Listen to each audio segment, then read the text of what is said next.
بسم الله الرحمن الرحيم. الحمد لله الذي أنزل على عبده الكتاب ولم يجعل له عوجا قيما لينذر بأسا شديدا من لدنه ويبشر المؤمنين الذين يعملون الصالحات أن لهم أجرا حسنا ماكثين فيه أبدا وينذر الذين قالوا اتخذ الله ولدا ما لهم به من علم ولا لآبائهم كبرت كلمة تخرج من أفواههم إن يقولون إلا كذبا فلعلك باخع نفسك على آثارهم إن لم يؤمنوا بهذا الحديث أسفا إنا جعلنا ما على الأرض زينة لها لنبلوهم أيهم أحسن عملا وإنا لجاعلون ما عليها صعيدا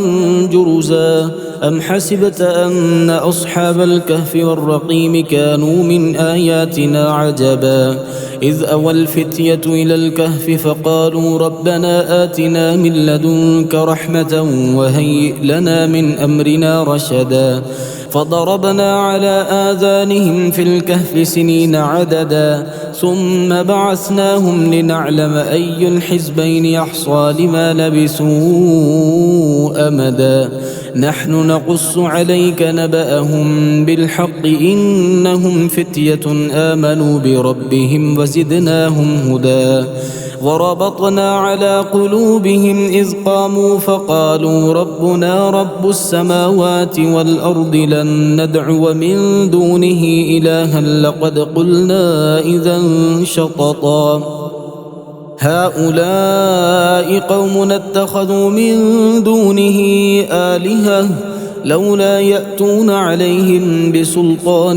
بين فمن أظلم ممن افترى على الله كذبا وإذ اعتزلتموهم وما يعبدون إلا الله فأووا إلى الكهف ينشر لكم ربكم من رحمته ويهيئ لكم من أمركم مرفقا وترى الشمس إذا طلعت تزاور عن كهفهم ذات اليمين وإذا غربت تقرضهم ذات الشمال وهم في فجوة منه ذلك من آيات الله من يهد الله فهو المهتد ومن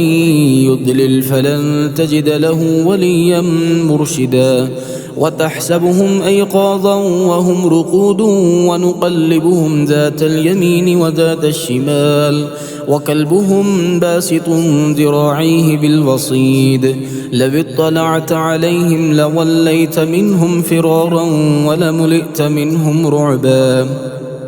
وكذلك بعثناهم ليتساءلوا بينهم قال قائل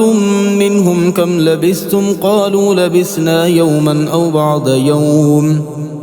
قالوا ربكم أعلم بما لبثتم فابعثوا أحدكم بورقكم هذه إلى المدينة فلينظر أيها أزكى طعاما فليأتكم برزق منه وليتلطف ولا يشعرن بكم أحدا إنهم إن يظهروا عليكم يرجموكم أو يعيدوكم في ملتهم ولن تفلحوا إذا أبدا وكذلك أعثرنا عليهم ليعلموا أن وعد الله حق وأن الساعة لا ريب فيها إذ يتنازعون بينهم أمرهم فقالوا ابنوا عليهم بنيانا ربهم أعلم بهم قال الذين غلبوا على أمرهم لنتخذن عليهم مسجدا سيقولون ثلاثة رابعهم كلبهم ويقولون خمسة سادسهم كلبهم رجما بالغيب ويقولون سبعة وثامنهم كلبهم قل ربي أعلم بعدتهم ما يعلمهم إلا قليل فلا تمار فيهم إلا مراء ظاهرا ولا تستفت فيهم منهم أحدا ولا تقولن لشيء إني فاعل ذلك غدا إلا أن يشاء الله. واذكر ربك إذا نسيت فقل عسى أن يهديني ربي لأقرب من هذا رشدا. ولبثوا في كهفهم 300 سنين وازدادوا 9. قل الله أعلم بما لبثوا له غيب السماوات والأرض أبصر به وأسمع ما لهم من دونه من ولي ولا يشرك في حكمه أحدا. واتل ما أوحي إليك من كتاب ربك لا مبدل لكلماته ولن تجد من دونه ملتحدا. واصبر نفسك مع الذين يدعون ربهم بالغداة والعشي يريدون وجهه ولا تعد عيناك عنهم تريد زينة الحياة الدنيا ولا تطع من أغفلنا قلبه عن ذكرنا واتبع هواه وكان أمره فرطا. وقل الحق من ربكم فمن شاء فليؤمن ومن شاء فليكفر. إنا أعتدنا للظالمين نارا أحاط بهم سرادقها وإن يستغيثوا يغاثوا بماء كالمهل يشوي الوجوه بئس الشراب وساءت مرتفقا. إن الذين آمنوا وعملوا الصالحات إنا لا نضيع أجر من أحسن عملا. أولئك لهم جنات عدن تجري من تحتهم الأنهار يحلون فيها من أساور من ذهب ويلبسون ثيابا خضرا من سندس واستبرق متكئين فيها على الأرائك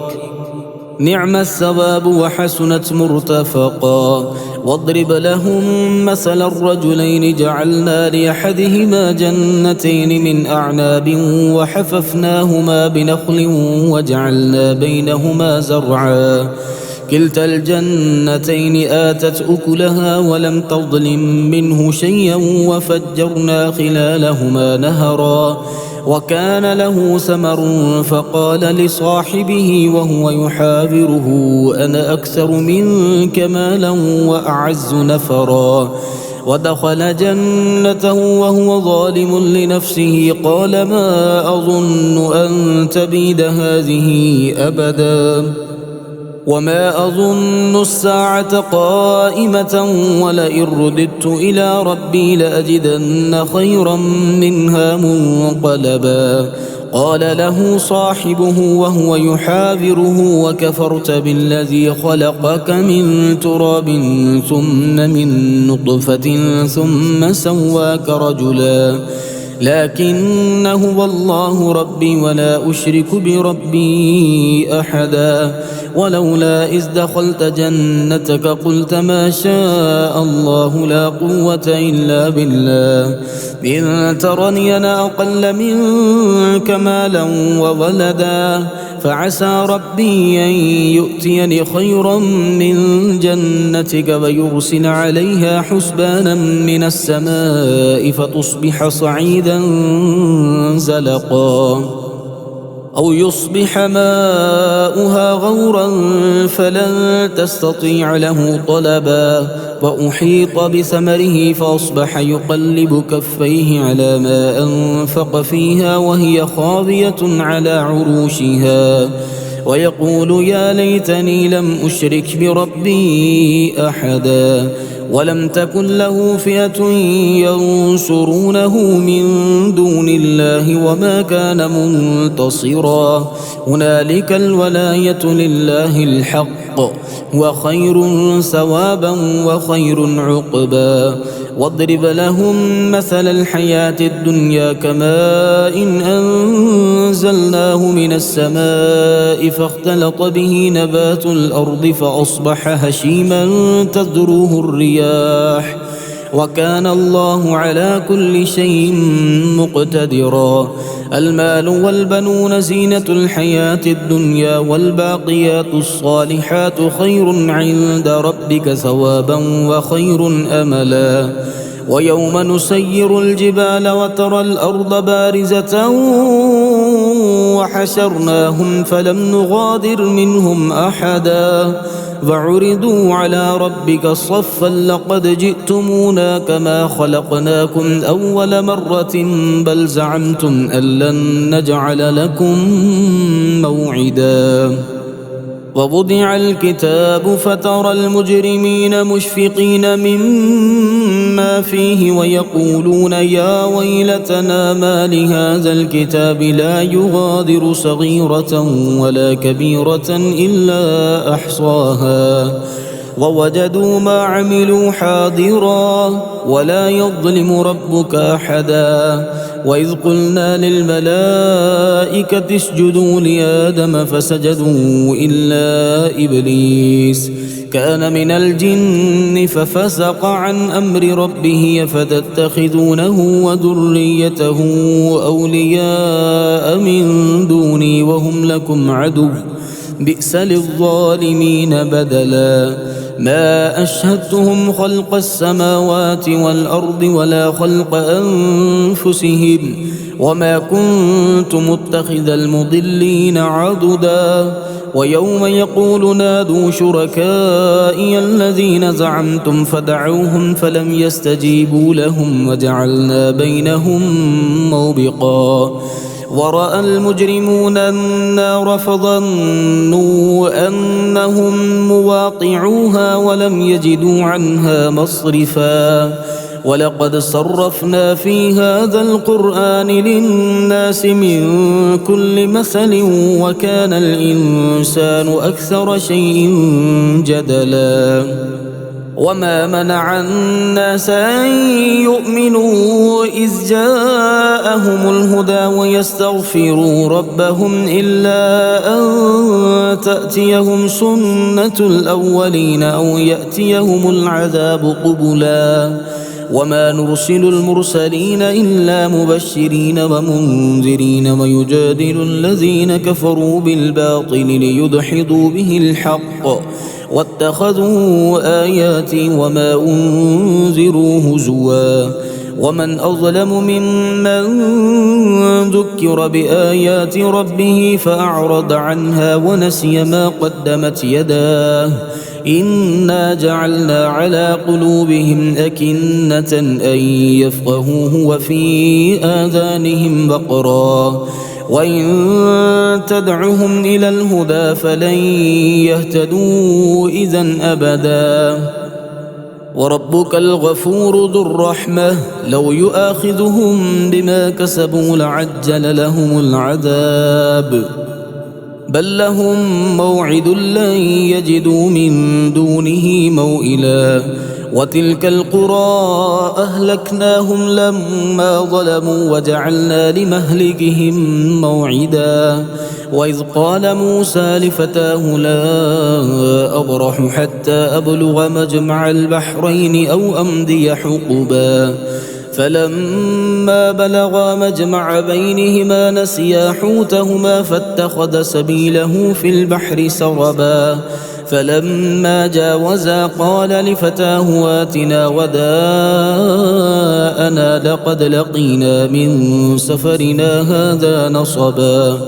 قال أرأيت إذ أوينا إلى الصخرة فإني نسيت الحوت وما أنسانيه إلا الشيطان أن أذكره واتخذ سبيله في البحر عجبا. قال ذلك ما كنا نبغي فارتدا على آثارهما قصصا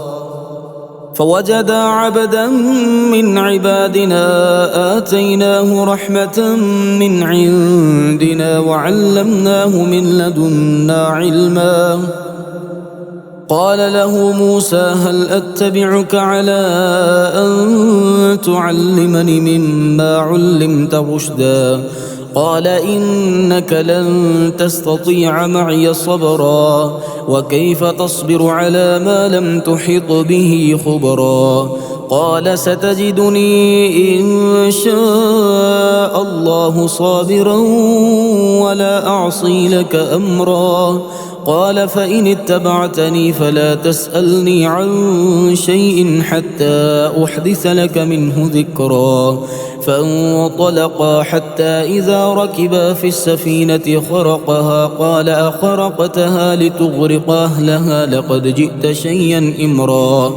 قال ألم أقل إنك لن تستطيع معي صبرا قال لا تؤاخذني بما نسيت ولا ترهقني من أمري عسرا فانطلقا حتى إذا لقيا غلاما فقتله قال أقتلت نفسا زكية بغير نفس لقد جئت شيئا نكرا قال ألم أقل لك إنك لن تستطيع معي صبرا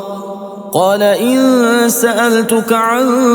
شيء بعدها فلا تصاحبني قد بلغت من لدني عذرا فانطلقا حتى إذا أتيا أهل قرية استطعما أهلها فأبوا أن يضيفوهما فوجدا فيها جدارا يريد أن ينقض فأقامه قال لو شئت لاتخذت عليه أجرا قال هذا فراق بيني وبينك سأنبئك بتأويل ما لم تستطع عليه صبرا أما السفينة فكانت لمساكين يعملون في البحر فأردت أن أعيبها وكان وراءهم ملك يأخذ كل سفينة غصبا وأما الغلام فكان أبواه مؤمنين فخشينا أن يرهقهما طغيانا وكفرا فأردنا أن يبدلهما ربهما خيرا منه زكاة وأقرب رحما وأما الجدار فكان لغلامين يتيمين في المدينة وكان تحته كنز لهما وكان أبوهما صالحا فأراد ربك أن يبلغا أشدهما ويستخرجا كنزهما رحمة من ربك وما فعلته عن أمري ذلك تأويل ما لم تسطع عليه صبرا ويسألونك عن ذي القرنين قل سأتلو عليكم منه ذكرا إنا مكنا له في الأرض وآتيناه من كل شيء سببا فأتبع سببا حتى إذا بلغ مغرب الشمس وجدها تغرب في عين حمئة ووجد عندها قوما قلنا يا ذا القرنين إما أن تعذب وإما أن تتخذ فيهم حسنا قال أما من ظلم فسوف نعذبه ثم يرد إلى ربه فيعذبه عذابا نكرا وأما من آمن وعمل صالحا فله جزاء الحسنى وسنقول له من أمرنا يسرا ثم أتبع سببا حتى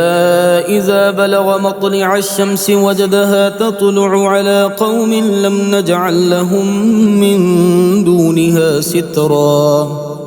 كذلك وقد أحطنا بما لديه خبرا ثم أتبع سببا حتى إذا بلغ بين السدين وجد من دونهما قوما لا يكادون يفقهون قولا قالوا يا ذا القرنين إن يأجوج ومأجوج مفسدون في الأرض فهل نجعل لك خرجا على أن تجعل بيننا وبينهم سدا قال ما مكني فيه ربي خير فأعينوني بقوة أجعل بينكم وبينهم ردما آتوني زبر الحديد حتى إذا ساوى بين الصدفين قال انفخوا حتى إذا جعله نارا قال آتوني أفرغ عليه قطرا فما استطاعوا أن يظهروه وما استطاعوا له نقبا قال هذا رحمة من ربي فإذا جاء وعد ربي جعله دكا وكان وعد ربي حقا وتركنا بعدهم يومئذ يموج في بعض ونفخ في الصور فجمعناهم جمعا وعرضنا جهنم يومئذ للكافرين عرضا الذين كانت أعينهم في غطاء عن ذكري وكانوا لا يستطيعون سمعا أفحسب الذين كفروا أن يتخذوا عبادي من دوني أولياء إنا أعتدنا جهنم للكافرين نزلا قل هل ننبئكم بالأخسرين أعمالا الذين ضل سعيهم في الحياة الدنيا وهم يحسبون أنهم يحسنون صنعا أولئك الذين كفروا بآيات ربهم ولقائه فحبطت أعمالهم فلا نقيم لهم يوم القيامة وزنا ذلك جزاؤهم جهنم بما كفروا واتخذوا آياتي ورسلي هزوا إن الذين آمنوا وعملوا الصالحات كانت لهم جنات الفردوس نزلا خالدين فيها لا يبغون عنها حولا قل لو كان البحر مدادا لكلمات ربي لنفد البحر قبل أن تنفد كلمات ربي ولو جئنا بمثله مددا قل إنما أنا بشر مثلكم يوحى إلي أنما إلهكم إله واحد فمن كان يرجو لقاء ربه فليعمل عملا صالحا ولا يشرك بعبادة ربه أحدا.